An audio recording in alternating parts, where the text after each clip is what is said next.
Et bienvenue dans cette vidéo où je suis en compagnie de Franck, collègue sur toute la partie fitness. C'est ça? C'est ça, C'est c'est pas ça. loin d'être ça. C'est ça. C'est ça. On est là dans cette vidéo pour parler essentiellement des examens à proprement parler du CQP IF. Et plus particulièrement, dans celle-là, on va parler de celui qui est presque le plus...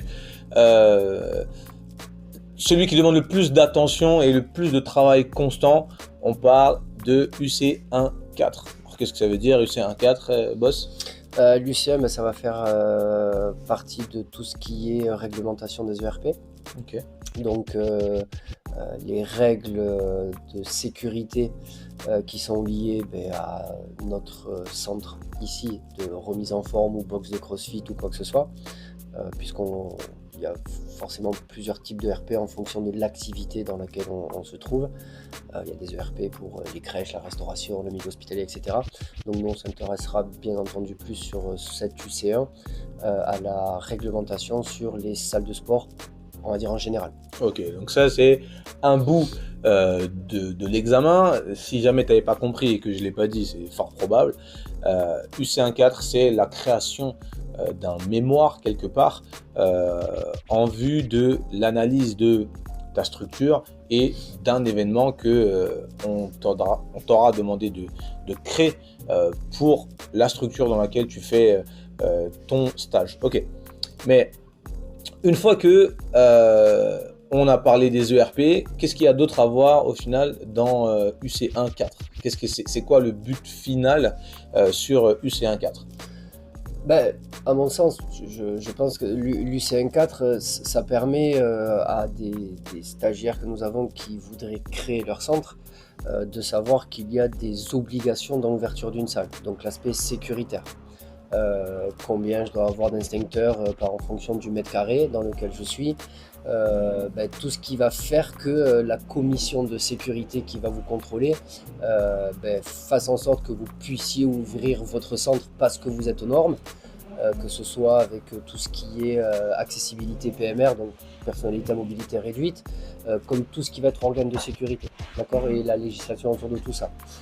Donc ça concerne l'UC1, donc ça va rester une petite partie de votre dossier foncièrement, puisque on va aller constater dans notre club qu'il y a les bons nombres d'instincteurs, que l'accessibilité aux personnes handicapées ou à mobilité réduite soit en conformité, que les affichages obligatoires dans un club, que vous les connaissiez, on vous laissera les chercher bien entendu, ils sont à minima de 5, voilà, que vous connaissiez un petit peu toute la législation sur une ouverture de club, et sur après l'UC4, puisque l'UC1 et l'UC4 ça sera un seul et même dossier dans lequel vous compartimenterez ou pas en fonction de comment vous les présentez l'UC1 et ensuite l'UC4, qui est, comme vous l'a dit Alex, la partie, on va dire, qui en plus, entre guillemets, vous est imposée, puisqu'on est soit dans un souci de fidélisation de clients, ou alors sur le fait d'attirer de la clientèle extérieure. Donc déjà, la problématique pour vous, elle est posée, vous n'avez même pas, voilà, vous n'avez pas à la chercher, c'est où on est dans une action de fidélisation, où on est dans une action de ramener de nouveaux prospects, ou au moins donner plus de visibilité à notre structure. Ok, concrètement, cet examen, il se passe comment? Le mémoire, je dois le créer, ok?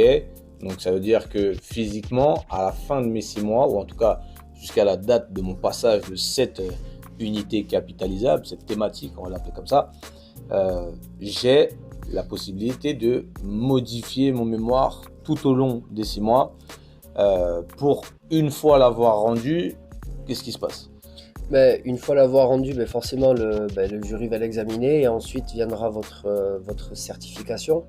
Vous passerez devant le jury en ayant créé au-delà de votre dossier un PowerPoint, puisque ça fait partie également d'une compétence à amener sur la grille d'évaluation, présentée avec un outil informatique. Donc passer un PowerPoint, un examen de 30 minutes à l'oral sur lequel le jury ne pourra pas vous interrompre, et s'en suivra un échange de 15 minutes avec le jury si il a besoin d'avoir un petit peu plus d'informations sur tel ou tel aspect de votre dossier qui aurait été plus ou moins peu ou pas détaillé ou pas très bien entendu par le jury. Ok, si je comprends bien, 6 mois pour créer mon dossier, quelque part 6 mois pour créer mon PowerPoint, 6 mois pour créer mon oral. Ça se crée un oral? Ça se travaille, ça? Ça se prépare. Ouais. Ça se prépare parce que en fonction de notre passé, on a plus ou moins l'habitude de discuter, on a plus ou moins l'habitude d'argumenter, on a plus ou moins l'habitude d'avoir une diction et un phrasé qui viennent de façon assez naturelle, ou est-ce que ça fait longtemps que j'ai pas parlé en public et je cherche mes mots, je sais pas trop quoi dire, je bafouille un peu. Donc comme n'importe quoi, tout se travaille en fait. Rien de magique. Voilà, c'est que de la pratique et de la mise en situation. Là, on s'aperçoit que la plupart des gens qui réussissent du premier coup cette UC, ce sont des gens qui ont travaillé quasiment dès la première semaine d'entrée en formation, qui n'ont pas trop laissé passer le temps. Ce sont des gens qui assez rapidement nous ont aussi proposé, Alex comme à moi, de jeter un coup d'œil sur le mémoire. Et nous, derrière, avec notre regard, on peut amener des pistes ou des réajustements ou des choses à développer de façon à ce que le dossier soit le plus complet possible. Mais forcément, ça demande un travail de fourmi et de longue haleine, et si on s'y prend au dernier moment, très souvent c'est le crash. Voilà, très souvent on va un petit peu dans le mur. Ce qu'on aime bien faire aussi, c'est créer des mises en situation concrètes, c'est-à-dire reproduire exactement les mêmes termes que le jour de l'examen, c'est-à-dire présentation du PowerPoint ou en tout cas de l'outil choisi pour cette présentation, 30 minutes de blabla, comme j'aime le dire, 30 minutes où l'intervenant, l'élève va nous donner toutes les informations qu'il a jugées utiles. Ok, attention, le jury ne vous laissera pas dépasser les 30 minutes. Okay, en tout cas, très très peu. Si vous reste une slide ou 1 à 2 minutes à parler, peut-être, pourquoi pas, mais très souvent, à la 30e minute, ils essayent de vraiment cloisonner parce que c'est millimétré, il y a un temps imparti. Et que c'est le format de l'examen. Il faut respecter, voilà, quand tu as passé ton bac, c'était 4 heures et pas 4h10. C'était comme ça. C'est ça. Ok, donc ok, ça marche.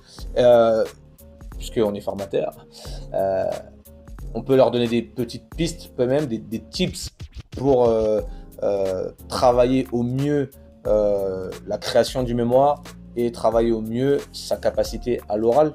Qu'est-ce que tu aurais 2-3 trucs à leur donner sur la création du mémoire peut-être? Sur la création du mémoire, déjà c'est vrai que ça fait longtemps qu'on est formateur et qu'on donne beaucoup d'outils. Vous n'êtes pas non plus lâché à l'aventure, c'est-à-dire qu'on a des supports vidéo sur lesquels pendant 15 minutes on va vous expliquer comment créer un PowerPoint. On va même vous donner, pour ceux qui n'ont pas fait de dossier ou qui l'ont fait il y a 40 ans ou peu importe, ou qui n'en ont même jamais fait, on va même vous donner quasiment toute la trame du dossier. Il y a un sommaire quasiment qui est fourni. Exactement. Et donc, pour ceux qui ne sauraient pas trop quoi faire ou qui auraient un doute sur les démarches à suivre, voilà, étape 1, ça, 2, blablabla, blablabla, jusqu'à arriver à la fin. Donc, à la conclusion, ouais. On est quand même sur ce qui nous amène dans ce boulot, c'est-à-dire vous aider à être le plus optimal possible dans vos démarches. Après, voilà, je pense que de notre côté, on met tout en œuvre pour que les gens ne se plantent pas. À part le faire à ta place, là, voilà, franchement, on ne pourra pas faire grand-chose. Mais c'est vrai que tout au long de la formation, on vous donnera ou vous aurez accès à tous les outils dont vous avez besoin, qu'on soit doué ou pas en informatique. Vous aurez tout en main pour pouvoir réussir correctement votre dossier. Et voilà, et nous, on met en œuvre aussi des préparations à l'examen en faisant des examens blancs. Voilà, donc le seul truc que je peux conseiller, c'est de démarrer le plus vite possible. Ouais.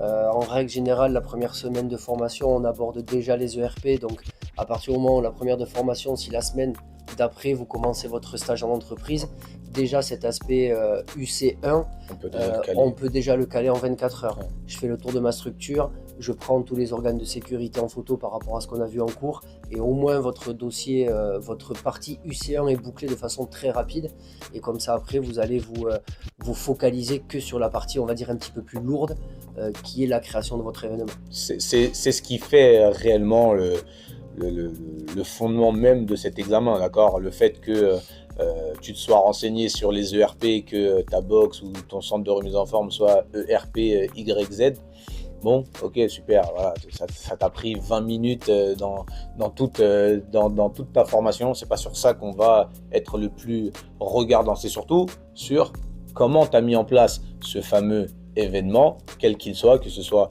la fidélisation des clients que tu as déjà ou un nouvel arrivage, comme moi j'aime bien dire, de nouveaux prospects. Donc techniquement, c'est sur ça qu'il faut passer le plus de temps, et donc fatalement, c'est sur ça où il faut être le plus consciencieux quelque part. Attention, ça ne veut pas dire que les ERP, il faut les faire à l'arrache, puisque comme on l'a déjà vécu, il y a des jurys qui vont être très pointilleux sur les ERP, et donc il faut impérativement que tu saches concrètement qu'est-ce qu'un ERP et qu'est-ce que ça engendre derrière. Puisque oui, si tu n'es pas en conformité, qu'est-ce qui se passe?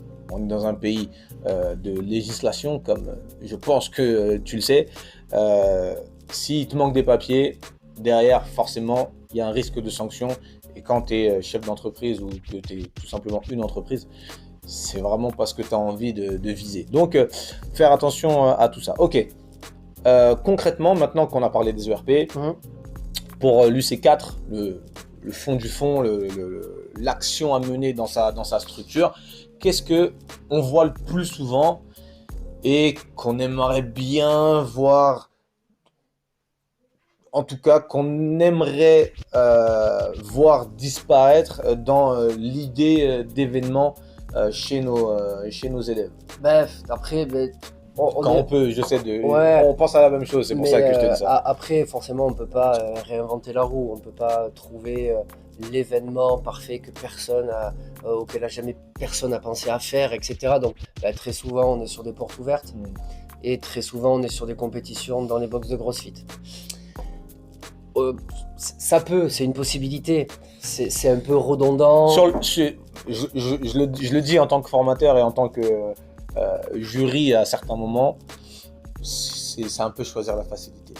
Et je comprends que certains le fassent. Encore une fois que le boss, en tout cas le tuteur ou même le gérant de la structure, va pas te laisser les clés de son bébé, c'est tout à fait normal, mais on peut faire mieux. Moi je pense qu'on peut faire mieux que la journée porte ouverte et ou la compétition interne. C'est pour ça que très vite, au niveau du dossier, vous allez avoir une analyse de votre structure à faire. La clientèle, la répartition, les âges, etc., le type d'abonnement, parce que tout ça, en fait, va mettre un petit peu en avant les forces ou les faiblesses de votre structure, ce sur quoi ça pêche. Pourquoi j'arrive pas à inscrire les gens sur 12 mois, ou est-ce que je vends que des cartes? Pourquoi? Est-ce que j'ai un taux de résiliation à 30% ou est-ce que je l'ai à 3%?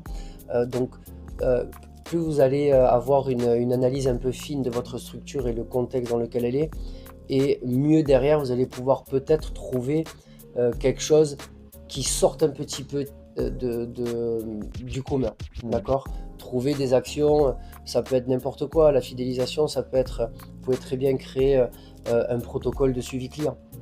Comment je peux faire en sorte pour qu'au bout de 12 mois, il n'y ait pas 6 clients sur 10 qui arrêtent? Voilà, moi, dans mon projet de communication, j'ai décidé de mettre en place un protocole de suivi client. Vous voyez ce que vous voulez en faire. Mais n'importe quoi qui peut amener une plus-value sur ou la fidélisation ou des nouveaux prospects. C'est aussi simple que ça. Tout à fait. Et parfois, moi, ce que j'aime bien dire aux élèves, surtout ceux que j'ai en MPT, parce que je les vois le plus souvent, c'est déjà la base de la fidélisation.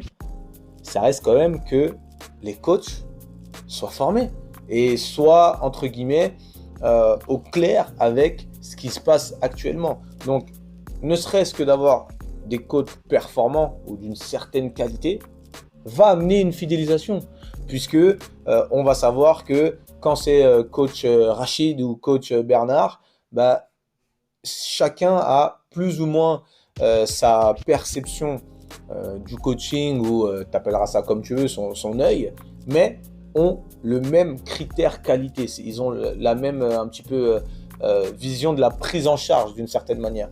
Et rien que ça, déjà, c'est un moyen de fidéliser nos bonhommes. Si à chaque fois que coach A fait un cours, tous ceux qui en ressortent sont plus ou moins, avec des guillemets, déçus, bah, ça veut dire que en termes de fidélisation, déjà c'est compliqué. Si le coach se souvient pas de mon prénom alors que ça fait 3 mois que je viens, en termes de fidélisation, c'est compliqué à gérer. Je sais pas ce que tu en penses, toi.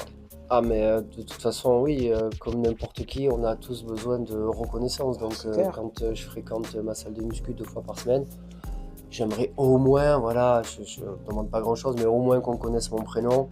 Voilà, que tout le monde a besoin un petit peu, voilà, de cette reconnaissance, surtout quand on vient de façon régulière.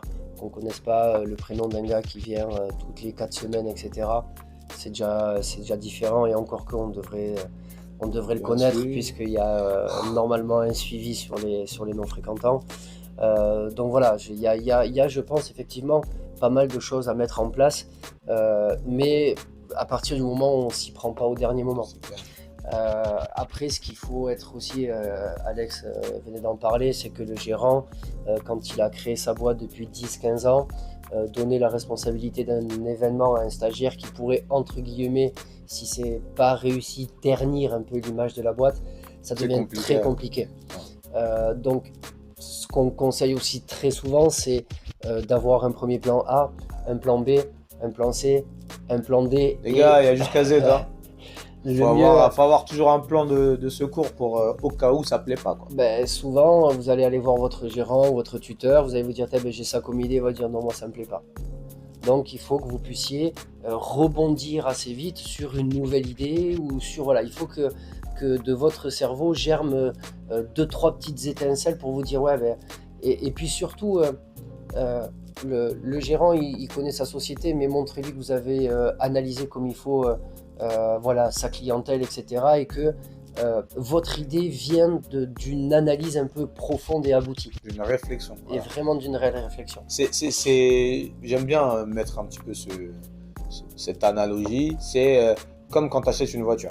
Quand tu achètes une voiture, quand tu vas la chercher, elle est propre, tu as quelqu'un qui t'accueille, tu as quelqu'un qui t'enlève le fameux, je ne sais pas comment ça s'appelle, la housse, la housse, il y a quelqu'un qui te montre comment se servir des boutons, parce que maintenant il y a des boutons partout, tout ça est mis en œuvre pour justement te faciliter un petit peu la main. Et en gros, c'est comme si tu arrivais clé en main. C'est concrètement ça que j'utilise comme analogie. C'est plus ça va être du clé en main, mieux ça va être. Et puis je pense que c'est surtout le fait de vouloir faire vivre une expérience un peu unique aux clients. Clairement. Et voilà, se différencier de n'importe quel autre club. Voilà, quand on passe la porte du club X machin, ben voilà, qu'est-ce qu'on met en place de façon à ce que le client vive entre guillemets une expérience unique. Une meilleure expérience. Une meilleure expérience que Clairement. chez votre concurrent X, Y ou Z. Voilà, donc, mais effectivement, si on peut éviter un peu, alors dans la mesure du possible forcément, et dans le champ de possibilités qu'on va vous laisser aussi. Mais c'est toujours pareil, on peut sur des portes ouvertes essayer d'amener quelque chose aussi de plus. Est-ce que vous avez la possibilité de, en fonction des relations que vous avez, faire venir quelqu'un qui est un peu reconnu ou pas dans sa discipline? Est-ce que voilà, j'ai d'autres coachs qui peuvent venir d'autres villes ou d'autres box pour faire animer des WOD à 2, enfin trouver des choses qui sortent un petit peu de l'originalité, de façon à ce que déjà derrière en termes de communication on puisse aussi avoir quelque chose d'un peu plus abouti, un peu plus léché que juste porte ouverte le week-end du 11 et du 12. Quoi. Ouais, clairement, il y a aussi ça à prendre en considération, c'est que derrière, ça va amener toute une stratégie marketing, de communication. Et concrètement, c'est sur ça qu'est basé l'examen. Mm. C'est pas vraiment si vous avez trouvé l'événement extraordinaire. C'est plutôt qu'est-ce que vous avez mis en place pour justement aboutir à, on va dire, une validation de cet événement-là. Tes portes ouvertes, tu as choisi de faire des portes ouvertes parce que le boss t'a laissé faire que des portes ouvertes. Ok, c'est pas grave. Qu'est-ce que tu mets en place concrètement pour faire en sorte que ce jour-là, tu aies 200 personnes qui viennent à tes portes ouvertes. Et c'est là où le jury va t'attendre sur la présentation, un petit peu de qu'est-ce que tu as fait. Les réseaux sociaux, email marketing, comment est-ce que tu fais pour annoncer entre guillemets à un maximum de personnes qu'il y a un événement qui se passe dans ta structure le week-end du 11 et du 12. C'est tout ça qu'on veut voir. Et là-dedans, il ne faut pas oublier que vous aurez en face de vous, dans le jury, je parle, des gérants d'entreprise. Qui dit gérants d'entreprise vont vouloir voir des faits, avec des chiffres, avec une analyse, avec est-ce que c'est intéressant pour moi ou pas. S'il n'y a rien de tout ça, votre diplôme, en tout cas cette UC-là, il y a très peu de chances que vous l'ayez parce que justement, ça fait partie des requêtes observées, en tout cas je ne sais pas comment le dire, des cases à cocher entre guillemets dans l'examen pour valider le fait que vous ayez fait le boulot entièrement, pour que de A à Z, vous ayez mené un projet, qu'il ait réussi ou pas, d'accord? Ça, c'est, Voilà. faut leur dire aussi. Ce qui est important, c'est que vous n'êtes pas jugé sur le résultat de votre événement. C'est-à-dire que si vous avez décidé de faire une porte ouverte ou une compétition en CrossFit, mais que c'était sans compter que ce même jour-là, il y avait un super gros événement dans votre ville qui a capté beaucoup d'attention, etc. Vous n'êtes pas noté sur le résultat, à savoir si votre événement a vraiment gazé ou pas. Bon, par contre, on sait que vous avez mal analysé Les dates. Ça, Effectivement. vous ne pouvez pas passer à Mais côté. comme le disait Alex, c'est surtout juger tout le travail que vous en avez fait en amont, de façon à ce que cette journée ou cette compétition ait le plus de rayonnement possible. Voilà, quel que soit le résultat, que ça ait réussi ou pas, on a tous dans notre vie fait des choses ou fait des événements sur lesquels on se disait ça va marcher du feu de Dieu, et au final ça a fait des flops. C'est pas grave, on rebondit, on fait d'autres événements. Donc voilà, vous ne serez pas noté sur la réussite ou la résultante de cet événement-là, mais voilà, sur tout le process que vous avez mis en place avant, tout ce qui va être diagramme de Gantt. Comment dans les 6 mois, en termes de temps, j'ai planifié, j'ai programmé mon événement. Premier mois, j'ai eu mon idée, j'ai été voir le gérant pour valider mon idée. Ok, idée validée. Deuxième mois, voilà ce que j'ai commencé à mettre en place. Je dois faire une compétition de boxe, une compétition de CrossFit. Je sais qu'il va falloir que j'ai un stock de Fitted ou de Noco assez disponible pour les compétiteurs, avec pourquoi pas le fait de pouvoir rassasier tout le monde. Donc voilà, c'est toute cette mise en place là que les jurys veulent voir, parce que si demain vous êtes votre propre chef d'entreprise, comment vous allez mener un événement? Est-ce que vous avez toutes les cartes, toutes les billes pour pouvoir mener de A à Z un événement dans votre société aussi?